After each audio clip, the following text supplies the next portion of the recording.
पर्यटन एवं संस्कृति मंत्री जयवीर सिंह आज बरेली पहुंचे, जहां उन्होंने अधिकारियों और जनप्रतिनिधियों के साथ बैठक कर शहर की प्रगति जानी।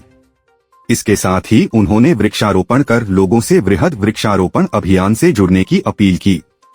इस अवसर पर उन्होंने कहा कि प्रकृति के साथ जुड़ना वर्तमान समय की आवश्यकता है। प्राकृतिक आपदाएं और गंभीर बीमारियां प्रकृति से छेड़छाड़ का नतीजा है, इसलिए सभी को वृक्षारोपण कर सरकार के विरुद्ध वृक्षारोपण अभियान से जुड़ना चाहिए। बीडीए ने अपनी सीमा शामिल हुए 35 गांवों के लिए योजनाओं का खाका खींचना शुरू कर दिया है। दावा किया जा रहा है कि साल भर के भीतर इन गांवों में शहरीकरण की प्रक्रिया शुरू हो जाएगी। फिलहाल सबसे ज्यादा फोकस नाथ धाम टाउनशिप के लिए भूमि अधिग्रहण और भू उपयोग बदलने पर किया जा रहा है। यह टाउनशिप 200 हेक्टेयर में विकसित होगी। बीडीए उपाध्यक्ष मणिकंदन ए ने बताया कि प्राधिकरण के नए सीमा क्षेत्र में नई आवासीय परियोजना के साथ कई और सुविधाओं का विकास होगा। बहुत तेजी से बरेली की तस्वीर बदलती नजर आएगी और लोगों को बड़े बदलाव देखने को मिलेंगे।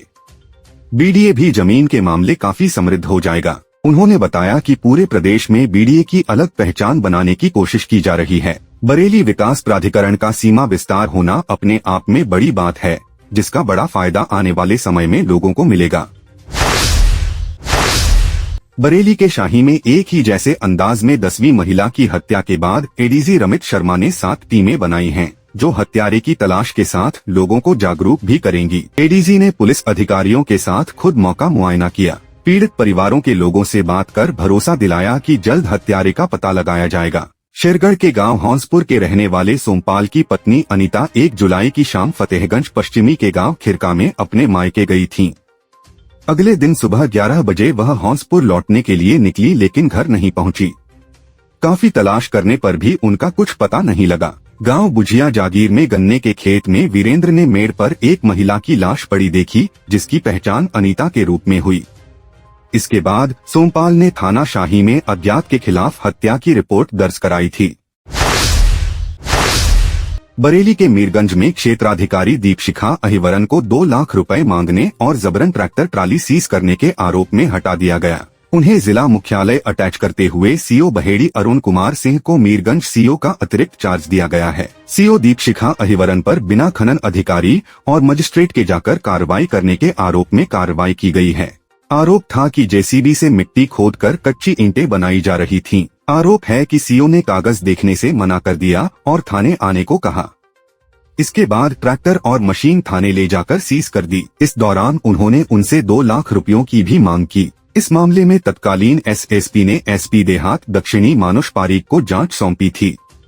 एसपी देहात दक्षिणी मानुष पारीक की जांच में सामने आया कि सीओ दीपशिखा अहिवरन सिंह ने खनन अधिकारी और मजिस्ट्रेट को जानकारी दिए बिना खुद मौके पर पहुंचकर कार्रवाई की, जिससे लापरवाही, स्वेच्छाचारिता और शासनादेश की अवहेलना की।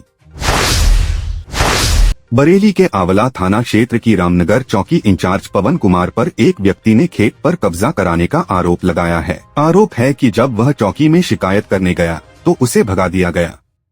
इसके बाद एसएसपी अनुराग आर्य ने जांच में दोषी पाए जाने पर चौकी इंचार्ज को निलंबित कर दिया और विभागीय जांच के आदेश दिए हैं। आपको बता दें, मऊ चंदपुर चौकी क्षेत्र रामनगर निवासी शालिग्राम वर्मा ने पुलिस अधिकारियों से शिकायत की थी कि वह अपने खेत पर कई साल से काबिज है। खतौनी में भी उनका नाम दर्ज है। आरोप है कि गांव तिगरा खानपुर निवासी बुद्धि सिंह ने चौकी इंचार्ज की मिलीभगत से 29 जून को उनके खेत पर कब्जा कर लिया। उनके सामने ही खेत की जुताई कराई। उन्होंने चौकी रामनगर में शिकायत की तो कार्रवाई के बजाय चौकी इंचार्ज पवन कुमार ने उन्हें भगा दिया और चौकी इंचार्ज ने एक पक्षीय कार्रवाई की। इसके बाद मामले की जांच कराई गई तो चौकी इंचार्ज दोषी पाए गए, जिसके बाद एसएसपी ने चौकी इंचार्ज को निलंबित कर दिया। बरेली रुहेलखंड विश्वविद्यालय परिसर में अब एकेडमिक कैलेंडर लागू होगा। इसके तहत सभी विभागों के प्रवेश और परीक्षाएं एक साथ होंगी।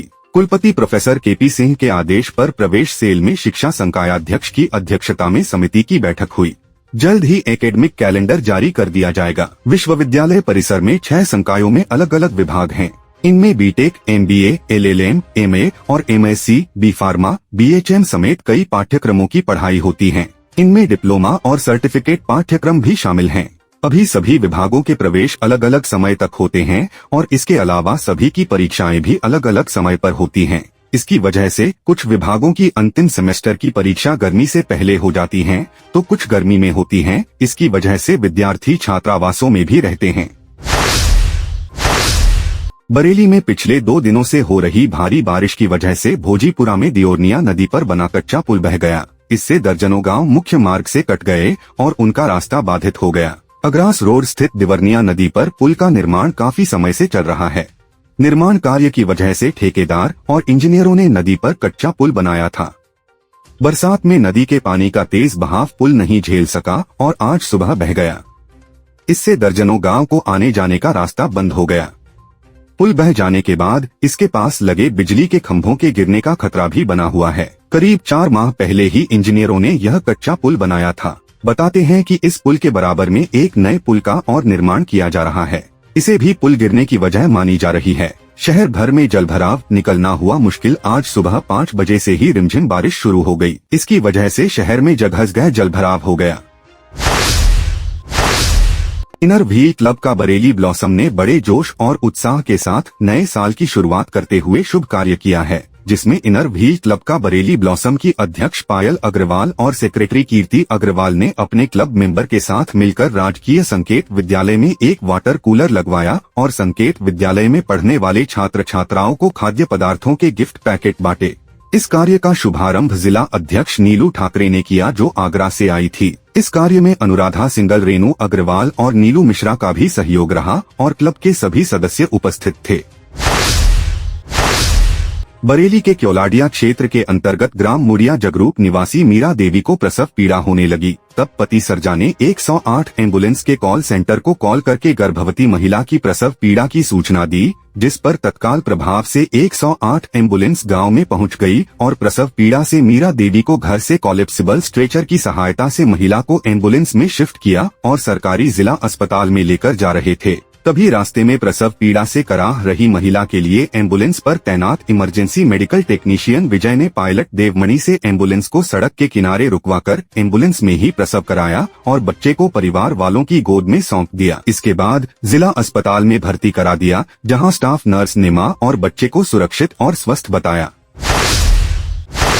बरेली में एक कंपनी के काम कर घर वापस जाते समय अज्ञात वाहन की टक्कर से युवक की मौत हो गई। पुलिस ने शव को पोस्टमार्टम के लिए भेजा। जिला बदायूं क्षेत्र के थाना बिसौली गुलाब बाग निवासी अमन आर्य एक कंपनी में काम करता था। वर्तमान में डेलापीर के पास किराए के मकान में रह रहा था। कंपनी के काम से गया था।